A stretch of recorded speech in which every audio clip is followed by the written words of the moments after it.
नमस्कार दोस्तों, स्वागत है आप सभी का आज के मुख्य समाचार के इस वीडियो में। जी हां दोस्तों, मोदी सरकार की तरफ से बड़ी और महत्वपूर्ण खबर की अपडेट निकल कर आ रही है, जिसकी सटीक जानकारी हम आपको इस वीडियो में देंगे। बस आप इस वीडियो के साथ अंत तक बने रहें। लेकिन उससे पहले आपसे एक छोटी सी रिक्वेस्ट है कि मुझे इस वीडियो को बनाने में बहुत मेहनत लगती है, तो इस मेहनत के लिए वीडियो पर एक लाइक जरूर कीजिएगा। साथ ही वीडियो के नीचे दिए गए इस लाल बटन को दबाकर चैनल को सब्सक्राइब कीजिए और इस घंटी को भी दबाइए, ताकि आपको दिन भर की बड़ी खबरों की जानकारी लगातार मिलती रहे। तो चलिए दोस्तों, एक एक करके सभी बड़ी खबरों के बारे में जान लेते हैं। तो दोस्तों, आज की पहली बड़ी खबर की अपडेट की बात करें तो चालबाज चीन को LAC से ITBP की ललकार, अब हमें चकमा नहीं दे सकते, जाने कैसे तैयार बैठे हैं जवान। जी हां, भारत और चीन के बीच हुई झड़प में चीनी सेना को धूल चटा चुके भारतीय सेना के जवान कड़ाके की ठंड में भी डटकर सीमा की सुरक्षा में तैनात हैं। अरुणाचल प्रदेश में तवांग सेक्टर में तैनात जवान कहते हैं कि उनकी तैयारी पूरी है और वो चौकन्ने होकर देश की रक्षा में लगे हुए हैं। तवांग में तैनात ITBP का कहना है कि उनके जवान वहां हाई मोड में तैनात है और चीन की नापाक हरकतें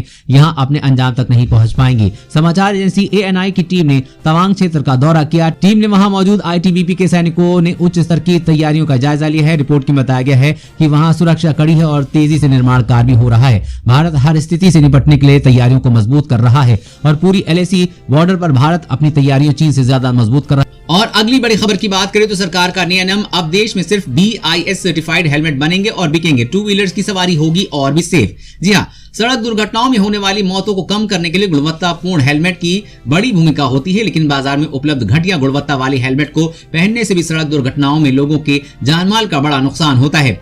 कम गुणवत्ता वाले हेलमेट से दोपहिया चालकों को कई बार गंभीर चोटें भी लगती हैं। अगर आप भी अब तक सस्ते या बिना BIS सर्टिफिकेशन वाले हेलमेट खरीदते हैं और पहनते हैं आए हैं, तो अब आपको अपनी ये सोच और आदत दोनों बदलनी होगी। दरअसल केंद्र सरकार ने आज एक आदेश जारी किया है कि देश में सिर्फ भारतीय मानक ब्यूरो से सर्टिफाइड टू व्हीलर वाहन चालक हेलमेट ही बनाए और बेचे जा सकेंगे। सरकार के इस फैसले से हेलमेट क्वालिटी सुनिश्चित किया जा सकेगी। सड़क परिवहन और राजमार्ग मंत्रालय के मुताबिक मंत्रालय ने टू व्हीलर मोटर वाहनों की सवारियों के लिए हेलमेट आदेश जारी किया है। मंत्रालय के मुताबिक दोपहिया वाहन पर चलने वालों के लिए सुरक्षा हेलमेट को जरूरी BIS सर्टिफिकेशन और क्वालिटी कंट्रोल प्रकाशन के तहत शामिल किया गया है। यानी अब ना तो लोकल हेलमेट बनाए जाएंगे और ना मार्केट में बेचे जाएंगे, अब सिर्फ BIS से प्रमाणित हेलमेट ही मार्केट में मिलेंगे। और अगली बड़ी खबर की बात करें तो IMD का अलर्ट, इन राज्यों में जमकर बरसेंगे बादल, होगी बर्फबारी, चलेगी शीतलहर। जी हां, देश के कई इलाकों में कड़ाके की ठंड पड़ रही है। पहाड़ों पर बर्फबारी और शीतलहर की वजह से आने वाले दिनों में ठंड और बढ़ेगी। मौसम विभाग ने अनुमान जताया है कि जम्मू कश्मीर, लद्दाख, हिमाचल प्रदेश और उत्तराखंड के अलग अलग क्षेत्रों में बारिश हो सकती है। इन इलाकों में बारिश और बर्फबारी के बाद मैदानी इलाकों में ठंड बढ़ेगी। मौसम विभाग ने बताया कि पश्चिमी विक्षोभ के कारण दिल्ली में शीतलहर चल सकती है। इसके साथ ही पंजाब, हरियाणा, चंडीगढ़ में भी शीतलहर चलने की संभावना है। दिल्ली समेत उत्तर भारत के कई राज्यों में आज सुबह से ही बादल छाए हुए हैं। पंजाब में अगले 24 घंटे तक शीतलहर जारी रहेगी।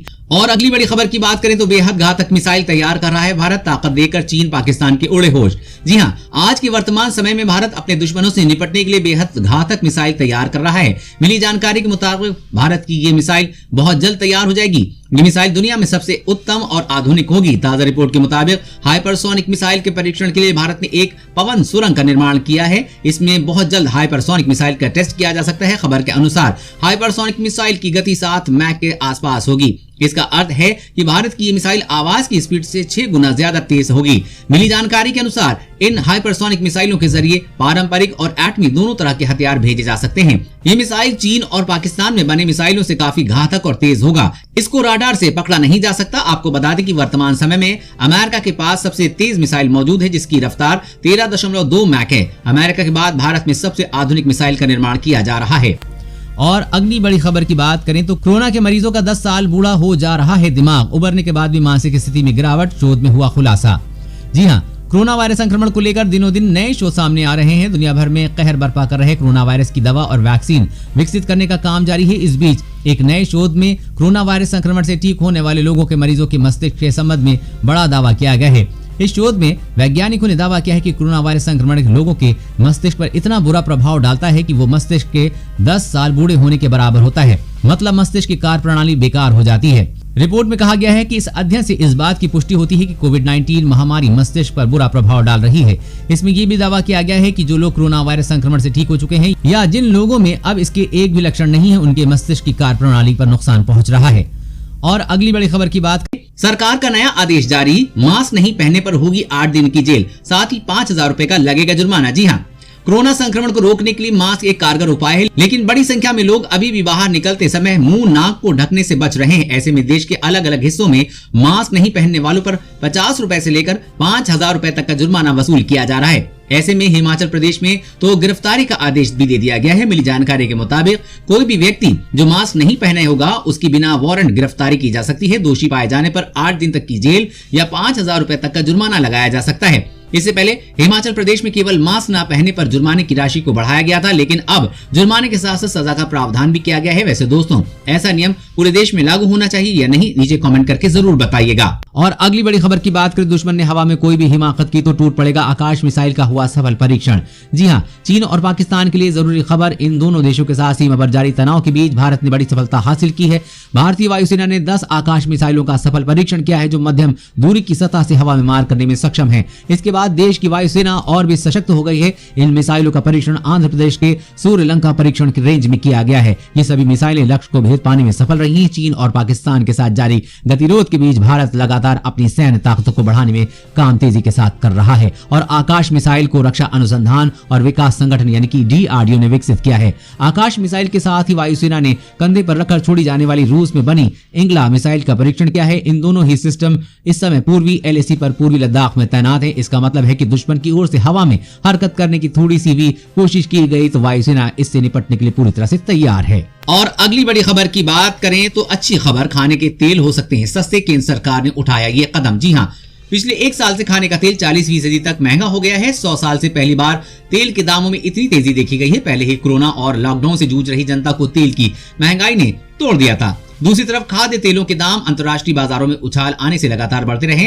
अखिल भारतीय खाद्य तेल व्यापारी महासंघ के राष्ट्रीय अध्यक्ष ने बताया है कि तेल में लगातार हो रही महंगाई को देखते हुए केंद्र सरकार ने पाम ऑयल के आयात शुल्क में कटौती करने की मांग की थी, जिसे अब सरकार ने मान लिया है। उम्मीद है कि खाने के तेलों पर कम से कम 7 रुपए प्रति किलो की कमी आएगी। देश में खाने के तेल की महंगाई को काबू करने के मकसद से सरकार ने क्रूड पाम ऑयल के आयात पर शुल्क 37.50% से घटाकर 27.50% कर दिया है, जिसमें आम आदमी को बड़ी राहत मिलेगी। और अगली बड़ी खबर की बात करें तो वाहनों की जाति शब्द लिखना अब पड़ेगा भारी। जी हाँ, जब्त होगी गाड़ी और कटेगा भारी चालान। जी हाँ, यूपी में वाहनों पर जाति का नाम लिखवाना आज से गलत माना जाएगा। राज्य में ऐसे वाहनों को पकड़ने के लिए विशेष अभियान चलाए जाएंगे। अगर कोई वाहन पर जाति का नाम लिखा दिखाई दिया तो तुरंत उस पर कार्रवाई की जाएगी। खबर के मुताबिक यूपी परिवहन विभाग ने 2 पहिया वाहन या 4 पहिया वाहनों पर जाति का नाम लिखाने वालों के लिए आदेश जारी किया है। साथ ही साथ ऐसे वाहनों पर कार्रवाई के लिए टीमों का गठन किया है। ये टीम राज्य में विशेष अभियान चलाकर ऐसे वाहनों को सीज करेंगी। बता दें कि राज्य में जातिवाद को खत्म करने के लिए सरकार ने बड़ा कदम उठाया है। जातिवाद लिखे वाहनों के खिलाफ आज से सख्त कार्रवाई होगी। उन पर जुर्माना भी लगाया जाएगा। साथ ही साथ उनकी गाड़ियों को भी सीज किया जाएगा। अगर आप यूपी में गाड़ी चलाते हैं और आपकी गाड़ी पर किसी भी जाति का नाम लिखा हुआ है तो आप उसे हटा दें, वरना आपको कई तरह की मुश्किलों का सामना करना पड़ सकता है। साथ ही साथ परिवहन विभाग आप पर कार्रवाई भी कर सकती है। वैसे दोस्तों, ऐसा नियम कानून पूरे देश में लागू होना चाहिए या नहीं, नीचे कमेंट करके जरूर बताएं।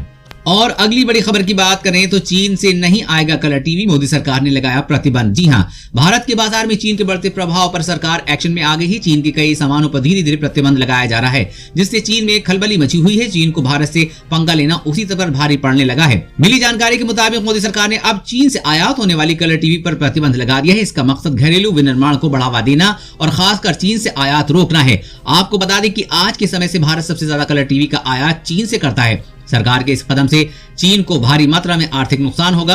DGFT ने एक आधिकारिक अधिसूचना में कहा है कि कलर टेलीविजन की आयात नीति में बदलाव किया गया है। इसे प्रतिबंध की सूची में डाला गया है। आपको बता दें कि किसी सामान को प्रतिबंधित कैटेगरी में डालने का मतलब है कि उस सामान का आयात करने वाले को इसके लिए direct general of foreign trade से लाइसेंस लेना होगा। मोदी सरकार का सीधा निशाना चीन से बढ़ती आयात को रोकना तथा देश को आत्मनिर्भर बनाना है। और अगली बड़ी खबर की बात करें तो जमीन की खरीद फरोख्त में रुकेगी धोखाधड़ी, संपत्ति की होगी डिजिटल मैपिंग। जी हां, दिल्ली में जमीनों और संपत्तियों की खरीद फरोख्त में धोखाधड़ी रोकने की दिशा में शहरी कार्य मंत्रालय ने खास पहल की है। मिनिस्ट्री के लैंड एंड डेवलपमेंट ऑफिस में एक ऐसा पोर्टल तैयार किया है जिस पर प्रॉपर्टी के नक्शे से लेकर असली मालिक और लोकेशन आदि जानकारियां उपलब्ध रहेंगी। ई धरती जियो नामक पोर्टल पर 60,000 संपत्तियों की डिजिटल मैपिंग का काम तेजी से चल रहा है। इसे दिल्ली में संपत्तियों के स्टेटस के बारे में आसानी से जानकारी हासिल हो सकेगी। संपत्तियों को खरीदने से पहले लोग पता कर सकेंगे कहीं मुकदमा तो नहीं चल रहा है। दरअसल आवासन और शहरी कार्यालय मंत्रालय के तहत आने वाले लैंड एंड डेवलपमेंट ऑफिस ने बीते दिनों ई धरती जियो पोर्टल लॉन्च किया था। इसके जरिए मालिकों को संपत्ति प्रमाण पत्र मिलना शुरू हुआ है। प्रमाण पत्र में प्रॉपर्टी के बारे में कई तरह की जानकारियां मुहैया कराई गई हैं। दोस्तों, आज की खबरों बस इतना ही। इसी की तरह हर रोज काम की खबरें जानने के लिए आप हमेशा हमारे साथ जुड़े रहें। हमारे साथ जुड़ने के लिए वीडियो के नीचे दिए गए इस लाल बटन को दबाइए और साथ ही इस घंटी को भी दबाइए ताकि आपको हर खबर की सटीक जानकारी मिल सके। जय हिंद।